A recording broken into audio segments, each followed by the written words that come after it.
कहानी की शुरुआत होती है अमेरिका के एक बेहद ठंडे इलाके में, एकदम सुनसान बर्फीली जमीन पर। सर्दियों का वक्त है तो पूरा इलाका बर्फ से ढका हुआ था।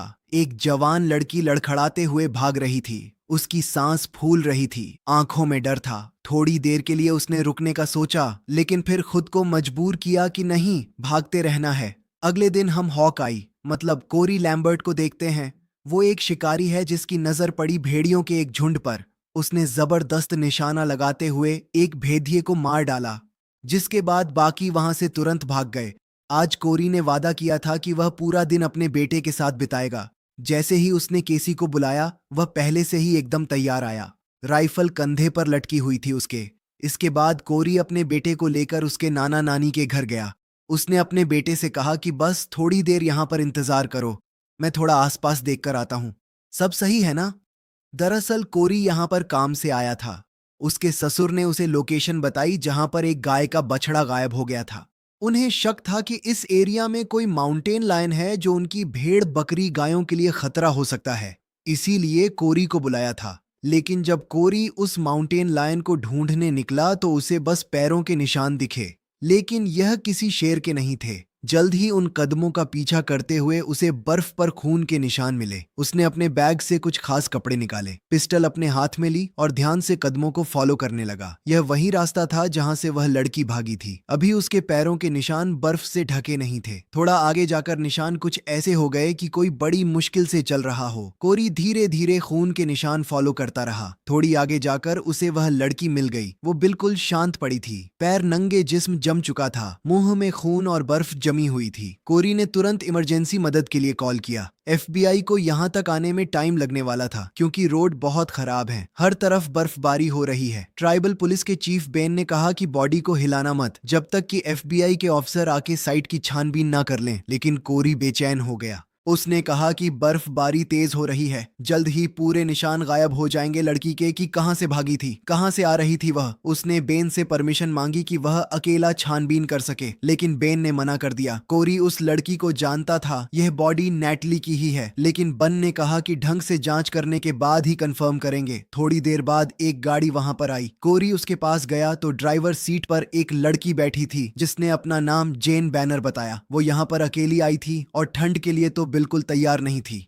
उसने हल्के कपड़े पहने हुए थे। इस तरह से तो जम जाएगी। उसने बताया कि मुझे ट्रेनिंग के बीच में ही यहां पर भेज दिया गया। एक एफबीआई एजेंट का ऐसे रेंटल वैन में यहां पर आना बन को बहुत अजीब सा लगा।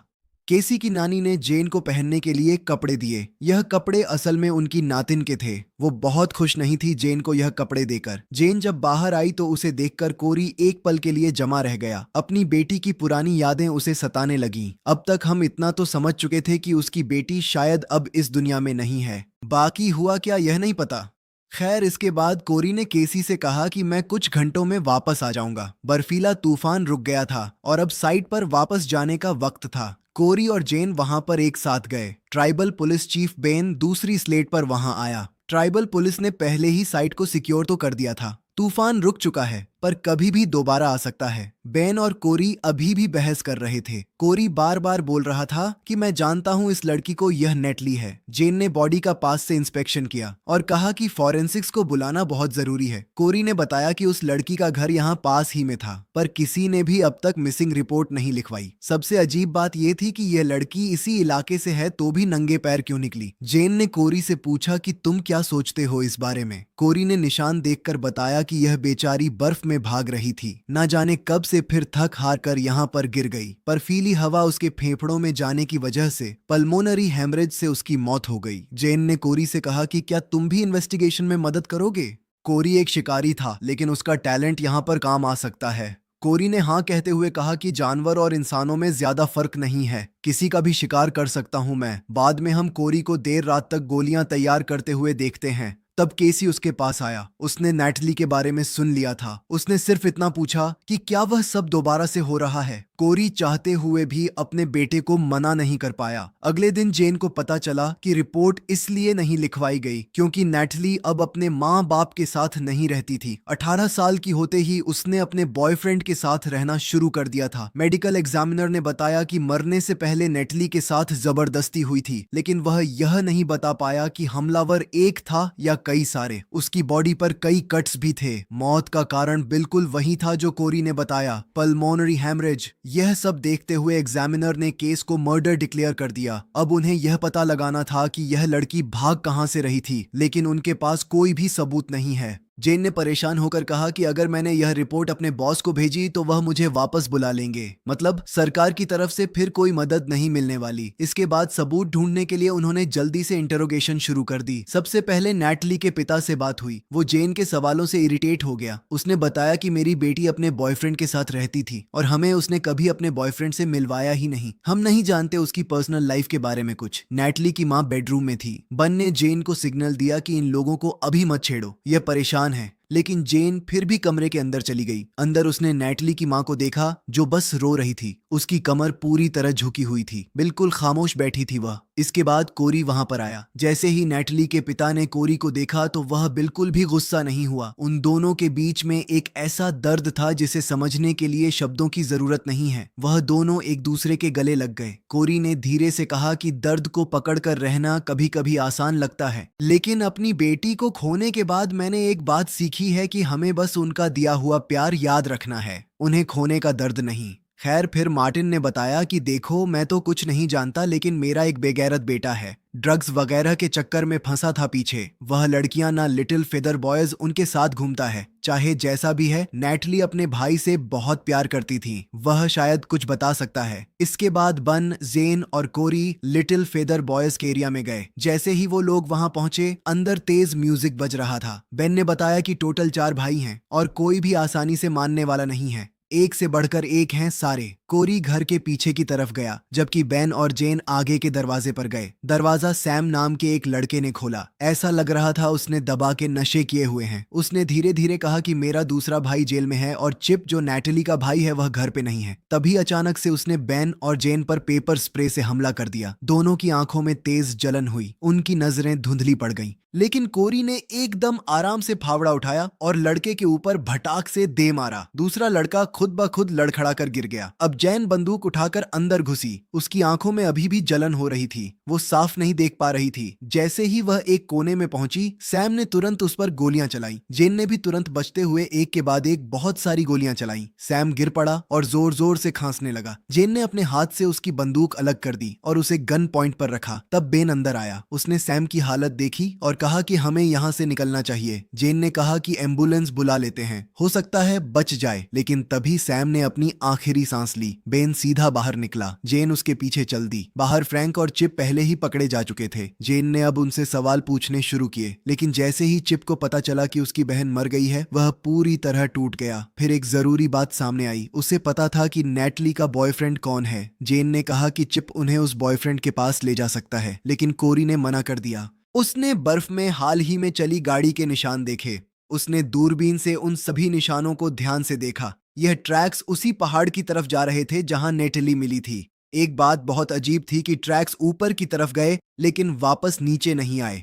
ओरी तुरंत समझ गया कि चिप कुछ तो जानता है। कोरी ने जेन से कहा कि बर्फ ने अभी भी नेटली की कहानी को संभाल कर रखा हुआ है। हमें जल्दी करनी होगी, वरना अगर एक तेज तूफान आ गया तो सब कुछ मिट जाएगा। आड़ी के पास पहुंचकर कोरी ने इंजन बंद किया। इन पेड़ों के बीच से उनकी स्लज आगे नहीं बढ़ सकती। सब लोग पैदल चलने लगे, लेकिन ज्यादा दूर नहीं जाना पड़ा। निशान एक जगह रुक गए। वहां एक और डेड बॉडी मिली। बॉडी आधी बर्फ में दबी हुई थी। पंछियों ने उसे नोच दिया था और उसके शरीर पर खून लगा हुआ था। शाम तक पूरा एरिया पुलिस से भर गया। बेन ने कहा कि हम उस जगह की कैमरा रिकॉर्डिंग्स निकलवाएंगे जहां पर नैटली का बॉयफ्रेंड काम करता था। लेकिन जो लड़के उनकी कस्टडी में थे वह बिल्कुल चुप रहे। किसी ने कुछ नहीं कहा। इस पर कोरी बोला कि मैं उनसे बात कर सकता हूं क्या। बेन ने उसे समझाया कि अगर तेरे सामने उन्होंने अपने गुनाह मान भी लिए ना, तो भी वह कोर्ट में कन्फेशन के तौर पर नहीं डाल सकते। हम एक ऑफिसर का होना जरूरी है। लेकिन बेन ने कहा कि कन्फेशन की जगह अगर कुछ और मिल गया तो जेन फोन पर बात करते हुए थोड़ी देर के लिए साइड चली गई। तब कोरी फिर से बेन के पास गया कि मैं इस लड़के को बचपन से जानता हूँ,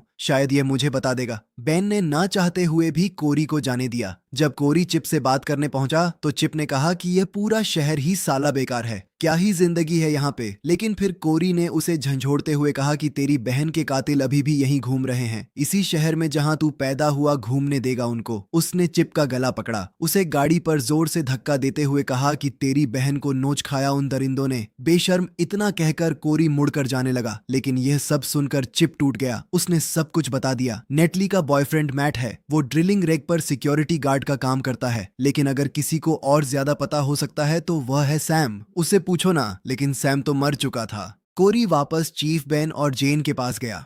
जेन जानना तो चाहती थी कि चिप ने क्या बताया, लेकिन उसने कुछ पूछा नहीं। बेन ने कहा कि सुबह रिग पर मिलते हैं, लेकिन कोरी बिना कोई सीधा जवाब दिए वहां से चला गया। जल्द ही उस लाश की पहचान हो गई, वो नेटली का बॉयफ्रेंड मैट ही था। वो ड्रिलिंग स्टेशन पर काम करने वाला एक सिक्योरिटी स्टाफ मेंबर था। जेन जब यह खबर कोरी को देने उसके घर गई तो कोरी ने उसे अंदर बुलाया ताकि वह ठंड से बच सके। जैन घर के अंदर आई और जब कोरी पानी लेने गया तब उसकी नजर फैमिली फोटोज पर पड़ी। कोरी ने वापस आकर एक फोटो की तरफ इशारा करते हुए कहा कि मेरी बेटी का नाम एमली था। यह सुनकर जेन ने दुख जताया। फिर कोरी ने अपनी बेटी एमली के साथ हुआ पुराना दर्दनाक किस्सा बताया। उस वक्त कोरी एक दूसरे शहर में काम करता था। उस दिन कोरी अपनी पत्नी विल्मा के साथ एक छोटी सी ट्रिप पर निकल गया। घर पर 16 साल की एमली और उसका छोटा भाई केसी अकेले रह गए। उस रात उनके घर में बिना बताए एक पार्टी हुई। सुबह नेटली का फोन आया और उसने बताया कि एमली गायब हो गई है। बाद में एक चरवाहे को एमली की लाश घर से 20 मील दूर मिली,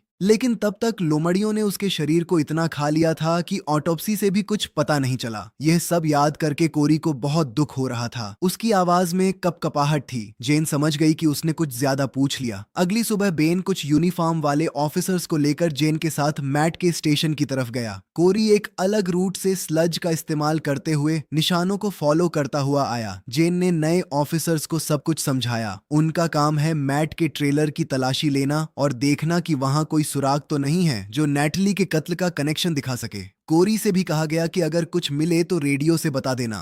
बर्फ में कोरी आगे बढ़ता रहा। उसने जानवरों के पंजों के निशान फॉलो किए और एक मरी हुई जानवर की बॉडी तक पहुंच गया। उधर स्टेशन पर गार्ड्स ने कहा कि हम भी मैट के गायब होने की रिपोर्ट करवाने ही वाले थे। उन्होंने कहा कि मैट तो 2-3 दिन से गायब है क्योंकि उसका अपनी गर्लफ्रेंड से झगड़ा हो गया था ना। जेन ने नोटिस किया कि 2 गार्ड थोड़े से जख्मी लग रहे हैं। उन्होंने बहाना बनाया कि हमारा काम ही इतना मुश्किल है, हेलमेट वगैरह कुछ देते नहीं है कंपनी वाले, इसीलिए ऐसा होता रहता है। सुपरवाइजर ने आखिरकार ट्रेलर की तलाशी की परमिशन दे दी। कोरी ने दूरबीन से देखा कि जिन ट्रैक्स को वह फॉलो कर रहा है वह सीधा ट्रेलर साइट के पास से गुजरते हैं जहां बाकी ऑफिसर्स छानबीन कर रहे थे। ट्रेलर की तरफ जाते वक्त एक गार्ड ने जेन से पूछा कि नेटली ने मैट की मिसिंग रिपोर्ट की क्या। इस पर जेन ने हाँ कहा कि हाँ, नेटली ने ही खबर दी थी। इस पर गार्ड तुरंत बोला कि तुम लोगों को तो नेटली की डेड बॉडी मिली होगी। यह सुनकर सबको शक हो गया। बन के ऑफिसर आसपास पोजीशन लेने लगे। गार्ड ने भी तुरंत बंदूक निकाल ली। वहां एक लड़ाई वाली सिचुएशन बन गई थी। जब वह लोग ना तो नेटली ना तो मैट से कई दिनों से मिले हैं तो उन्हें कैसे पता कि उसकी डेड बॉडी मिली है वहां पे। दरअसल नेटली के कत्ल की खबर अभी तक पब्लिक नहीं की गई थी। सिर्फ एक लड़की के मरने की खबर थी, नाम नहीं बताया। खैर, हालात को थोड़ा संभालते हुए जेन ने कहा कि मैं FBI से हूँ, अगर कुछ गड़बड़ की तो देश में जहां मर्जी छुप जाना, बचकर निकल नहीं पाओगे। इसी बीच कोरी ने रेडियो पर बन से बात करने की कोशिश की पर कोई रिस्पांस नहीं मिला।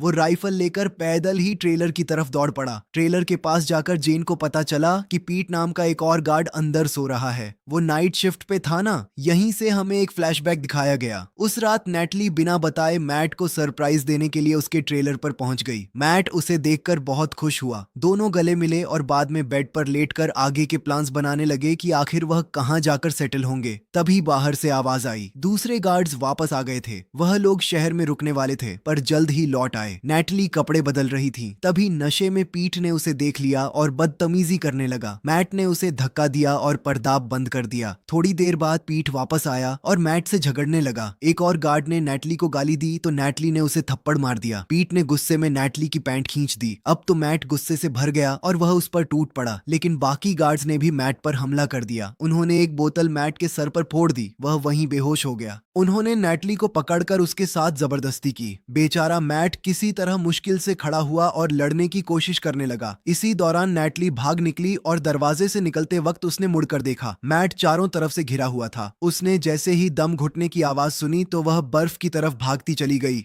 फिर हम आज के दिन वापस आते हैं। जेन अभी भी ट्रेलर का दरवाजा खटखटा रही थी। दरवाजा अंदर से बंद था। कर्टिस बाहर ऐसे एक्टिंग कर रहा था जैसे उसे कुछ पता ही ना हो। तभी अचानक अंदर से शॉटगन चली जो सीधी जेन को लगी, जिससे वह उड़कर दूर जा गिरी। इस अचानक हुए हमले के बाद गार्ड्स ने ऑफिसर्स पर फायरिंग शुरू कर दी। जेन ने नीचे लेटे हुए एक गार्ड के पैर पर कई गोलियां मारी और उसे मार डाला। अचानक अंदर से कोई मशीन गन से फायरिंग करने लगा और अब जेन ने बेन को भी मरते हुए देखा। कर्टस अभी भी जिंदा था। उसने जेन की बंदूक छीन ली और उसे मारने ही वाला था। तभी दूर से एक स्नाइपर ने गोली चलाई और कर्टेस वहीं पर ढेर। यह कोरी था जिसने बाकी 2 गार्ड्स को भी खत्म कर दिया। अब सिर्फ 2 लोग ट्रेलर में बचे थे। एक और मारा गया। सिर्फ पीट बचकर भागने में कामयाब हो गया। पीट खिड़की से कूदकर भागा था। जेन ने ट्रेलर के नीचे से उस पर गोली चलाई पर वह जंगल की तरफ भागता रहा। तब कोरी जल्दी से जेन के पास पहुंचा। कोरी ने उसे जल्दी से ट्रेलर के अंदर सोफे पर बैठाया। जेन ने कहा कि मुझे रेडियो दो, अगर हेलीकॉप्टर यहां तक आ गया तभी बच पाऊंगी। कोरी ने रेडियो पर मैसेज दिया और फिर कहा कि मैं पीठ के पीछे जा रहा हूं, लेकिन अगर मैं उसे पकड़ भी पाया तो भी वह वापस नहीं आएगा। जेन ने हामी भरी। उसे पता था कि कोरी क्या करने वाला है। पीठ जंगल में बर्फ के बीच भागता रहा। वो थक चुका था। उसकी सांसें तेज चल रही थीं। फिर भी वह अपनी बंदूक पकड़कर आगे बढ़ता रहा। सिर्फ जिंदा बचने की कोशिश में परेशान होकर पीठ ने अपनी पिस्तल इधर उधर घुमाई, लेकिन उस वक्त कोरी ने एकदम सफेद सूट पहना हुआ था। आसपास बर्फ की वजह से वह 1% नहीं दिख रहा था। कोरी ने अचानक से उस पर हमला किया और उसे बेहोश कर दिया। जब पीठ होश में आया तब उसका शरीर एक बैग के अंदर था। हाथ पैर बंधे हुए थे और चेहरा खून से भरा हुआ। कोरी ने शांत आवाज में कहा कि इस वक्त हम सबसे ऊंचे पहाड़ पर हैं। पीट ने कहा कि मैं कुछ बात करना चाहता हूं। कोरी पास में एक कटे हुए पेड़ पर बैठ गया, एकदम शांत, और कहा कि हाँ, मैं बिल्कुल सुनने के लिए ही तो बैठा हूं यहाँ पे। पीठ धीरे धीरे हिलकर बैठने की पोजीशन में आया। तब उसकी नजर अपने नंगे पैरों पर पड़ी। उसके जूते गायब थे। यह देखकर वह बहुत घबरा गया। कोरी चुपचाप उसे देख रहा था। उसने कहा कि बोलना शुरू कर, टाइम बहुत कम है तेरे पास। पीठ ने घबराकर बोलना शुरू किया। हाँ, मुझसे गलती हुई है। मैंने जबरदस्ती की थी उस लड़की के साथ। मैंने तो मैट को भी मार दिया था। आप मुझे जेल ले चलिए। मैं अपने किए की सजा भुगतने के लिए तैयार हूँ। कोरी ने कहा कि यहाँ पर कोई कानून नहीं है, सिर्फ मैं हूँ। उसका कन्फेशन सुनने के बाद कोरी ने अपना ब्लेड निकाला और पीठ के हाथ पैर जिस रस्सी से बंधे हुए थे उसे काट दिया। उसने सीधा कहा कि अगर तुम हाईवे तक पहुंच गए तो आजाद हो जाओगे। यही चांस नेटली को मिला था। वो बेचारी तुम दरिंदों से बचकर 6 मील तक नंगे पैर बर्फ में भागती रही। अब तेरी बारी है कुत्ते। पीठ अभी भी हालात को समझ नहीं पा रहा था। पीठ को अभी भी लग रहा था कि यह मुझे जेल ले जाएगा। तभी कोरी ने बिल्कुल उसके कान के पास राइफल रख के चला दी। बंदूक की आवाज से घबराकर पीठ पागलों की तरह भागने लगा। रास्ता उसका साथ नहीं दे रहा था। पहाड़ थे, ढलान थी, गहरी बर्फ थी। वह कभी गिरता, कभी हाथों पर चलने लगता। बिल्कुल एक जानवर की तरह भागता रहा वो। दूर खड़ा कोरी उसे बस देख रहा था। थोड़ी देर बाद पीठ के फेफड़ों ने उसका साथ छोड़ दिया। वो बर्फ पर पीठ के बल गिर पड़ा। सांस के लिए लड़ता रहा और फिर धीरे धीरे तड़प तड़प कर मरा। कोरी को तो एक भी गोली चलाने की जरूरत नहीं पड़ी। बाद में कोरी हॉस्पिटल गया जेन से मिलने। जेन अभी भी जिंदा थी। थोड़ी कमजोर लग रही थी पर पूरी तरह ठीक हो जाएगी। कोरी ने एक छोटा सा मजाक किया तो वह हंस पड़ी। कोरी उसके लिए एक स्टफ टॉय भी लेकर आया था। इसके बाद जेन ने भावुक होकर कहा कि मेरे दिमाग में एक ही बात चल रही है, वो बेचारी 6 मील तक नंगे पांव कैसे भागी होगी? इतनी ठंड में किस हालत से गुजरी होगी वह? इस पर कोरी ने सिर्फ इतना कहा कि उसे भगाने वालों को भी भगा कर आया हूं मैं। बाद में कोरी ने नटली के पिता को भी जाकर यह पूरी बात बताई और सलाह दी कि अपने बेटे से इतना दूर मत हो जाओ। उसे जरूरत है अभी तुम्हारी। उम्मीद है इन लोगों की जिंदगी में आगे सब कुछ बेहतर ही होगा। तो आपके हिसाब से कोरी ने कानून हाथ में लेकर सही किया या गलत? कमेंट्स में जरूर बताना।